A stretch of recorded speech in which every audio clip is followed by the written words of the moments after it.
स्वागत है आप सभी का गायत्री विद्या मंदिर सांचौर की ऑनलाइन क्लासेस में। आज हम लोग बात करेंगे 11th बायोलॉजी के चैप्टर नंबर 4 के बारे में और 11th क्लास की बायोलॉजी में जो 4th चैप्टर है वो है आपका एनिमल किंगडम। हिंदी में इसे जंतु जगत नाम दिया गया है। इससे पहले आप लोगों ने RH टेकर के द्वारा प्रस्तुत की गई 5 जगत वर्गीकरण प्रणाली के बारे में पढ़ा और RH टेकर ने पहली बार सभी प्रकार के जीवों को 5 जगत में किंगडम में वर्गीकृत किया। उसमें आपने डिस्कस किया होगा किंगडम मोनेरा के बारे में, किंगडम प्रोटिस्टा के बारे में, किंगडम फंजाई के बारे में, किंगडम प्लांटी के बारे में। तो उसी 5 जगत वर्गीकरण प्रणाली के अनुसार जो 5वां किंगडम है, जो 5वां जगत है वो एनिमेलिया है, जंतुओं का जगत है। तो आज हम किंगडम एनिमेलिया जंतु जगत की बात करेंगे। तो नंबर 1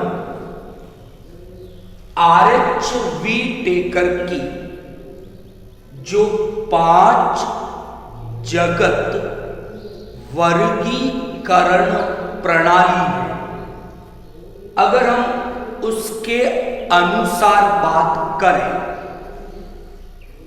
तो किंगडम एनिमेलिया में जंतु जगत में उन जीवों को सम्मिलित किया गया है जिनमें ये 3 लक्षण मौजूद हैं। सिंपली बात करेंगे। नंबर 1, इस जगत के सभी जीव, नंबर 1, सबके सब आपके मल्टी सेल्यूलर बहु कोशिकीय प्रकार के होते हैं। नंबर 1, तो ये सबके सब मल्टी सेल्यूलर है, बहुकोशिकीय प्रकार के होते हैं। नंबर 2, अगर हम किंगडम एनिमेलिया या जंतु जगत के जो भी जीव हैं, अगर इनकी कोशिकीय संरचना देखते हैं तो इनकी कोशिकाएं यूकैरियोटिक प्रकार की होती है। तो पहले आपने पढ़ा होगा कि जो मोनेरा जगत था पहला वाला, उनकी कोशिकाएं प्रोकैरियोटिक थी। लेकिन जिस पांचवें जगत की हम लोग आज बात कर रहे हैं, उनके सभी जीवों की कोशिकीय संरचना यूकैरियोटिक प्रकार की होती है। और तीसरा, अगर हम किंगडम एनिमेलिया के जंतु जगत के जीवों के पोषण की बात करें, न्यूट्रिशन की बात करें, तो वो हेटेरोट्रॉफिक यानी विषम पोषी प्रकार का पोषण इनमें पाया जाता है। तो यहां हमने बात की किंगडम एनिमेलिया की, जंतु जगत की। तो जब RH व्हीटेकर ने वर्गीकरण की जो 5 जगत प्रणाली प्रस्तुत की और जीवों को 5 समूहों में वर्गीकृत किया, तो वर्गीकरण के लिए RH व्हीटेकर ने 3 आधार उपयोग में लिए। उसमें से पहला आधार था टाइप ऑफ सेल, कि जीव में जो कोशिका उपस्थित है, जो सेल उपस्थित है, वो प्रोकैरियोटिक प्रकार की है या यूकैरियोटिक प्रकार की है। वर्गीकरण का जो दूसरा आधार था वो था नंबर ऑफ सेल। जीव का शरीर एक कोशिका से बना हुआ है या एक से अधिक कोशिकाओं से बना हुआ है। और वर्गीकरण का जो तीसरा आधार था वो था पोषण की प्रकृति, न्यूट्रिशन कैसा है, वो स्वपोषी प्रकृति के हैं, ऑटोट्रॉपिक हैं, या वो विषम पोषी हेटेरोट्रॉपिक प्रकृति के हैं। तो इन 3 आधारों को अगर हम उपयोग में लेते हैं तो क्या देखते हैं कि जो 5वां जगत है, एनिमल किंगडम, जंतु जगत,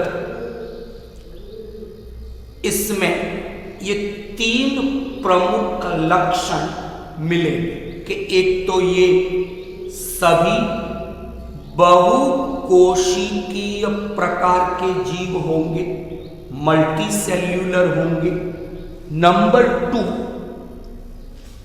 इनकी कोशिकाएं यूकैरियोटिक प्रकृति की होगी। और तीसरा, ये हेटेरोट्रॉपिक विषम पोषी प्रकृति के जीव होंगे। यहां तक ठीक। अब बात करेंगे किंगडम एनिमेलिया की, जंतु जगत की। हमारे आसपास कई प्रकार के जंतु उपस्थित हैं और कई प्रकार के जंतु हमने देखे भी हैं और कई जंतु प्रजातियां अभी भी ऐसी हैं जिन्हें अभी तक खोजा नहीं गया है। यानी जो जंतु जगत है उसमें अत्यधिक डाइवर्सिटी, अत्यधिक विविधता पाई जाती है, क्योंकि कई प्रकार के जंतु एक दूसरे से बाहरी आकारिकी के आधार पर,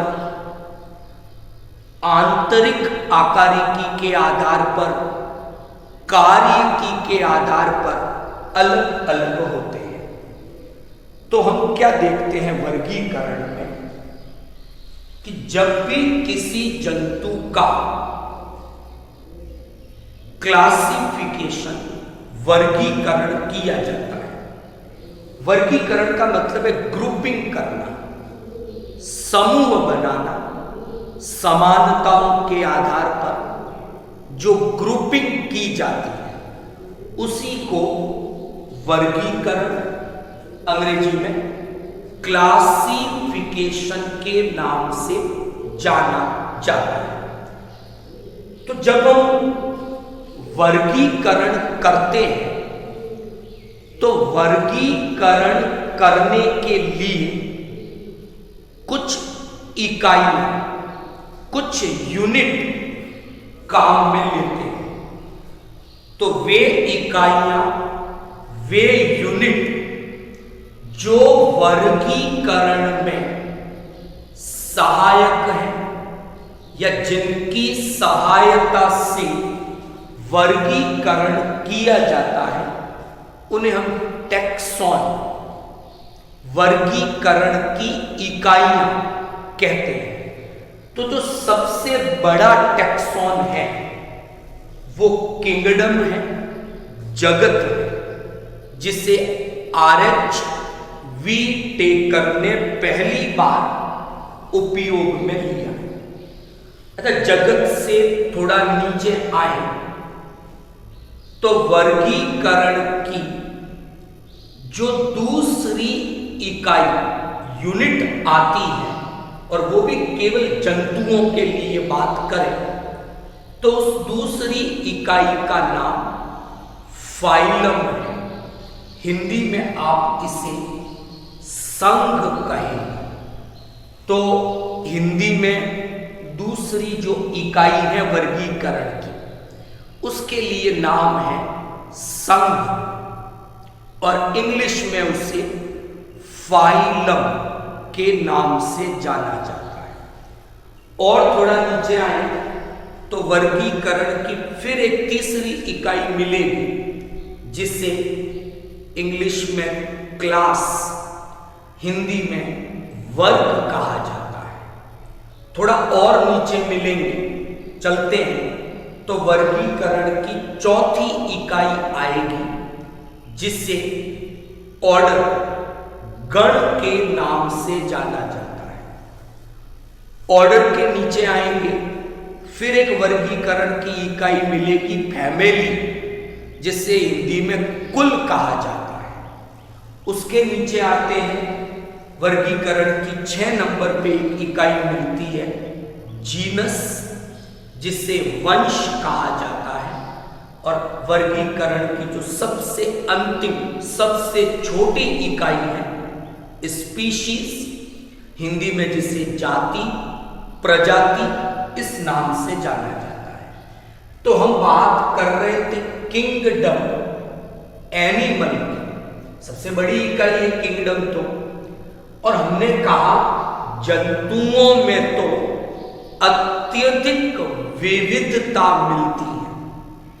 तो हम सरलता से अध्ययन कर पाए तो हमने क्या किया, किंगडम एनिमल को फिर आगे कुछ फाइलम में वर्गीकृत कर दिया। हिंदी में फाइलम को हम संघ नाम से संबोधित करते हैं। ये सेकंड टैक्सॉन, वर्गीकरण की दूसरी इकाई है। तो जब हम किंगडम एनिमल को फाइलम में वर्गीकृत करेंगे तो हमारे पास वर्गीकरण के आधार होने चाहिए। जैसे विटेकर ने जब 5 जगत बनाए थे तो 3 आधार उपयोग में लिए थे। तो वैसे ही हम क्या कर रहे हैं, जंतु जगत को आगे हम वर्गीकृत कर रहे हैं किसमें, संघ में, फाइलम के अंदर। तो आधार होने चाहिए कि ऐसे कौन से आधार हैं जिनके बेसिस पर हमने जंतु जगत को कुछ फाइलम में, कुछ संघों में वर्गीकृत किया है। तो अभी पहले आप लोग थोड़ा ध्यान से सुने, ऐसे वो संघ कौन से हैं जिनके नाम हमें याद करने हैं। अगर मैं विटेकर के अनुसार चलता हूं तो जंतुओं का पहला संघ जो आता है वो पॉरीफेरा है। नाम याद करना है आपको।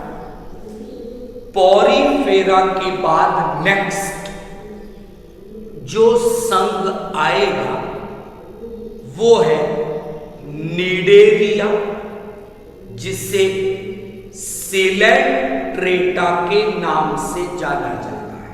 तो पहला पॉरीफेरा, उसके बाद सिलेंट्रेटा। थोड़ा और आगे चले, एक छोटा सा जंतु का संघ आएगा टीनोफोरा। 3 हो गए, पॉरीफेरा, सिलेंट्रेटा, टीनोफोरा। थोड़ा आगे चलते हैं, जंतुओं का चौथा संघ आएगा प्लेटी हेलमिन्थस। 4 हो गए।